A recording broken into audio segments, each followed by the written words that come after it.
The following is an original audio series from Sierra International Machinery, Pile of Scrap, with your host, John Sacco.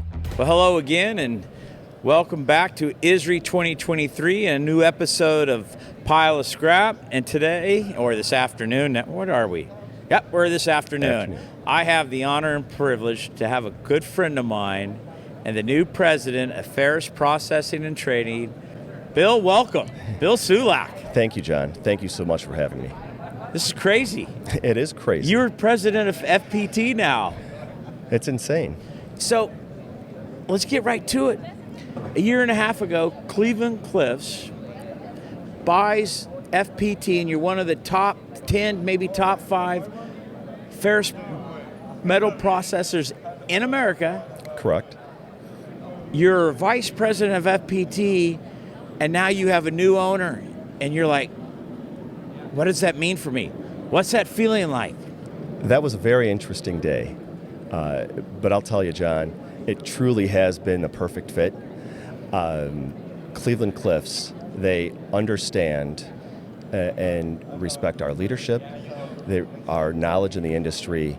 They understand the value that we bring to their organization. And it really is the best of both worlds. They allow us to operate autonomously, move forward with our vision. Okay, so this is a good point. But when they took over, you guys had to be talking, what now? How long did it take you to get comfortable that they were going to let you do this? How long did it take in this transition? All right, we got new owners, big people who take a company from $2 billion to $23 billion in 4 years. You're like, oh no.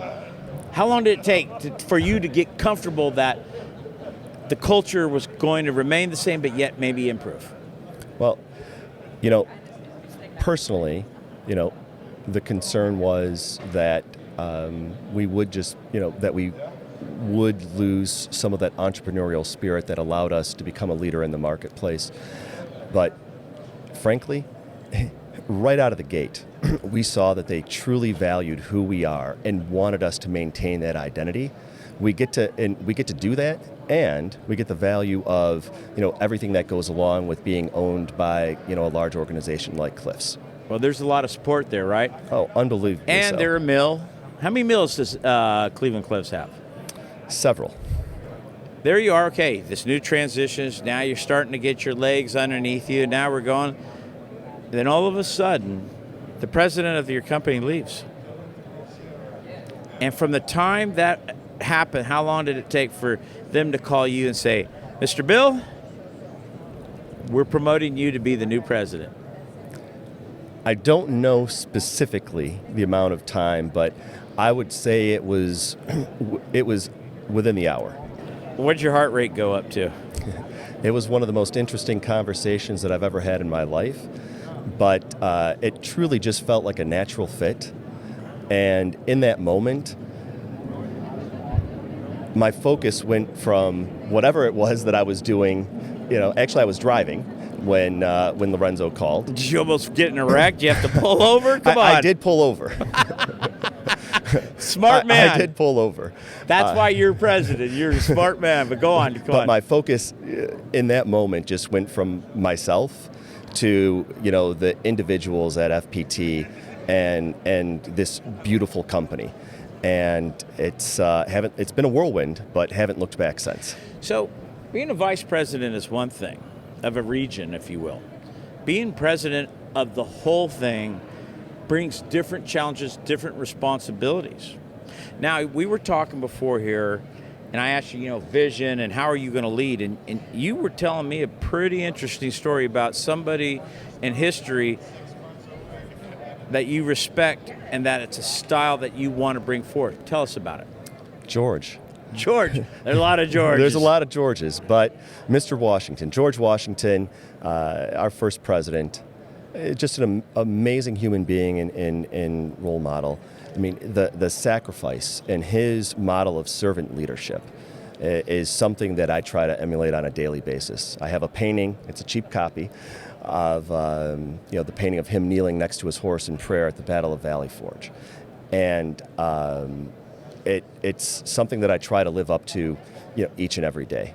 I see it as my responsibility to our people, to at FPT and Cliffs, and to the industry to do everything that I can to develop and act out our vision to help us move forward as leaders in this industry. So, of this vision you're talking about, how much responsibility is you to create the vision, or how much is that because the size of Cleveland Cliffs is, it's not small when you're a $24 billion company. How much is it incumbent upon you to have all the vision, most of the vision, interaction to create the vision? What is it? They rely on us as experts in the industry to really have the knowledge and expertise to develop that vision, but we are in lockstep in thinking and implementation. It really is unbelievable. So tell me something. Okay, give us a vision that you can share without giving the company secrets away. Give us a vision, a Bill vision, your vision. When I look at the company and when I look at the people of FPT, we're nearly a 120-year-old company. Say that again? Nearly a 120-year-old organization. When you look at some of the original yards that are now that now comprise that now make up FPT. When I look at it, when I look at our strength, when I look at now the benefits that have been afforded us by being part of Cliffs and what that means for us, I truly see wonderful things ahead as far as maintaining our leadership role in the areas that we currently operate in. And I also see opportunity in expanding that footprint strategically in other parts of our industry. Well, that's look. I always used to say to one of your former bosses and mentor, Rob Bakotic, who was a chapter president with me at ISRI long ago, well over a decade ago. I always say his title was Vice President of Ferrous Trading, and at the time FPT was top 2, top 3 in the U.S. And I said, dude, you must be the busiest man in the world. What's the workload now like, Bill? I mean, you were busy before. What's it like now? Any different? Is it managing your time different? What has changed? We tend to get ourselves into these things, don't we? Be careful what you wish for, right? I don't know what else I would do. I love every single moment of every day of what I do. I mean, it's such an honor and privilege to be in this role. I am fully and completely dedicated. Yes, the days are full, but it's just managing your time and trying to focus on the most important topic. You're a very humble guy. I've known you for over a decade. You're a very humble guy, incredibly thoughtful, and here you are now president. We had such a great time at dinner the other night. My wife Monica got to meet your wife Sean, and she's wonderful. And your wife, I could tell, is so supportive of all of this. Completely. Because obviously amazing opportunity, but yet you're not going to change. No. Bill Sulak's not changing just because you are a president of a very large division of a very large company. You're not changing. No. That's awesome. How much do you guys talk about this new, you and your wife, how much do you guys talk about what's going on? Daily. What's her advice to you? What does your wife tell you that you take with you every day to work? Something that she said that... That's a perfect question. And truly, it's remember your priorities in life. Remember why you're doing this.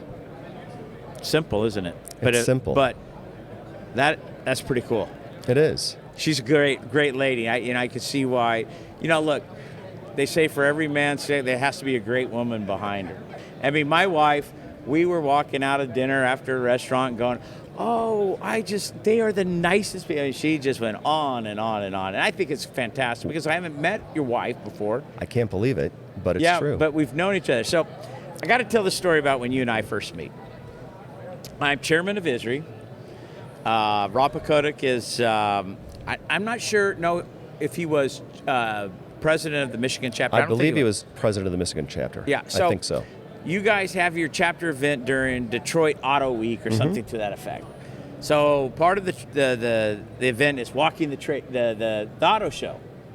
And so as we go, you're with me, all right, and everybody else, but you and I are, for some reason, are walking side by side.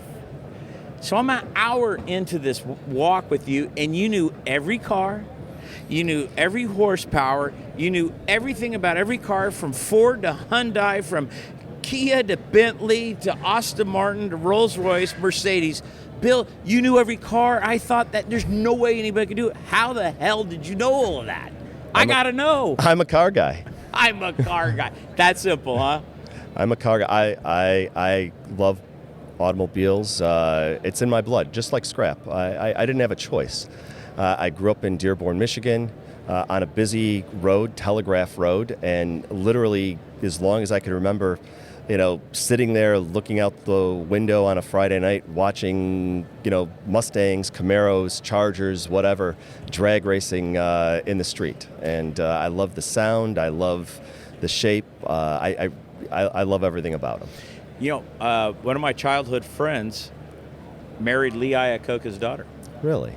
Isn't that crazy? That is crazy. I'm being from Bakersfield, California, and here's Lee Iacocca, the mogul, the man, Mr. Mustang. It's incredible. He ends up marrying Leah. Her name's Leah.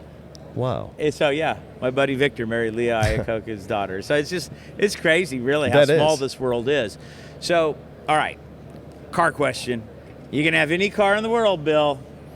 You're going to drive it. You get to drive it. What is Bill Sulak going to drive? It's a daily? No, you got to pick one car, buddy. And it's the car, your dream car. What's your dream car? Okay, let's do this. What are you going to drive daily? But give me that dream car. It's going to be your weekend car. Okay. Honestly, daily today, right now, a 1997 F-250 diesel. Why? That's an old car, old truck. I love it. You know what I love about it? No, I don't. What I love about old pickup trucks is bench seat. When my wife and I were dating, I had an old pickup truck. Careful now. It's not I could put up the armrest, and she could sit right next to me. So kind of nostalgia guy, aren't you? It is. All right, so any car, give me your weekend car. Weekend car, not the most exciting, but it's under the radar. Okay. 911 GT3 Touring. That's a Porsche, right? Porsche 911, yes. And is that a newer model? Brand new model. It's understated, but it really kind of fits my style. Well, my everyday car, and I absolutely love it, is a Cadillac Escalade. I finally went with the extra long one, and everybody goes, "Why'd you get such a big car?" I go, "More steel." Exactly. More steel. I'm more as a tank. Love that car. I can be honest with you, I love it. So for me, I got to tell you, I would like to have a Bentley. I had a Ferrari once. Wasn't the greatest driving car. It really wasn't. No. Bentley, I've never driven a Bentley, but the Aston Martin to me is such a sexy car. I want to drive one of those. They're beautiful. They are a beautiful car. How do they drive? Have you driven one? I have not. So either way. So as pretty as they are, I got to drive a car that feels good. And why a Bentley to me looks like just the ultimate driving machine. Well, it's kind of the sweet spot. It goes as fast as you need to. The seats are unbelievable. It's elegant. It's sporty. You could check off all the boxes. So interesting. Hold on. I'm going to stay on cars for a second. So I bought my son a truck. It was used. And my daughter had a car. And my daughter got in a minute fender bender, and my son got in a minute, nothing, barely any damage, but it was a fender bender, right? And my buddy, George Adams, says to me, he goes, "Johnny," he goes, "none of that would happen if you would have had cars with the anti-collision." My kids now drive cars with anti-collision. Yeah. How about your kids? Is that something you take into consideration? It absolutely is. Actually, my 17-year-old daughter, Lainey, she just got into a car accident a few weeks ago, totaled her car. Oh. And Is she all right? Not a scratch on her. But the point is, across 4 lanes, through a ditch, landed into a nest of brush. Very thankful. But the point is if the vehicle didn't have all the safety stuff on it, it could have been a completely different outcome. Wow. Well, thank God she's okay. I didn't know that. You didn't tell me this story at dinner the other night. Wow. No. Yeah, as a parent, that's the nightmare, man, right? It is. Yeah. All right, so you're here at ISRI. Aren't you also now the chapter president of the Southeast chapter? The Southeast region. Oh my God, of ISRI. Yes. Well, hello, Mr. ISRI now. I used to be a chairman, right? I've heard. How's your involvement? How are you liking that? I love it. I mean, the group that we have in the Southeast specifically, it's such a great group of people. I love it, and it's similarly, it's my obligation. This industry has done so much for me, for my family. It's not a choice. I have to do whatever I can to help promote the industry that has done so much for me. But I have got some of the greatest friends because of ISRI. Look at you and me. Bruce Blue, George Adams. The list goes on and on and on. Friends from Sheldon. Sheldon and I have became friends because of ISRI. Yeah. So, to me, every time I go to an ISRI event, board of directors, it's exciting. I get to see my friends. Yeah. It's like your child. It's real. These friendships are real. They are. And the work's not that hard. No. I think people in our industry need to know that you can get involved and be involved. That's a great point. I don't know how many times I was asked this week, how do you do it? It's not that hard. No. It really isn't. It's just a little bit of time each and every day. And when you're doing something to help, something that you're passionate about and love, it's insignificant, from a timing standpoint. And we need, people to continue to step up into roles and to help our industry grow and develop. So last point before we bring this podcast to landing here.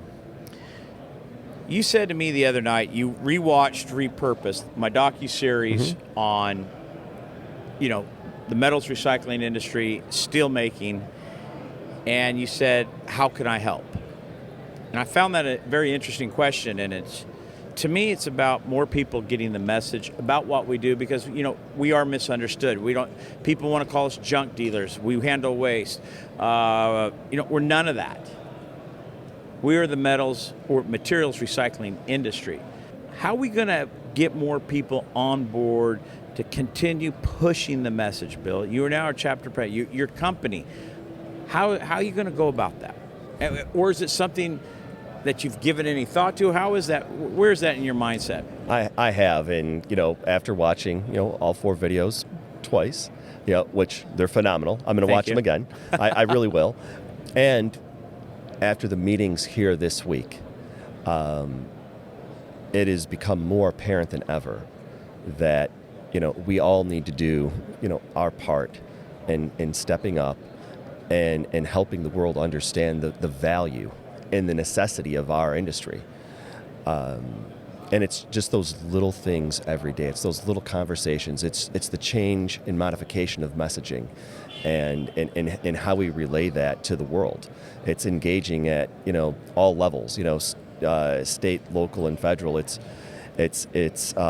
talking to your neighbors. It's just doing what we do each and every day, but being intentional about how we portray we can't hide this anymore, world. Bill. No, we can't. And so when I get out there and I do Repurposed, it's like, here we are, people. Here's our industry, and without us, nothing gets made. You just can't live your life without what we do.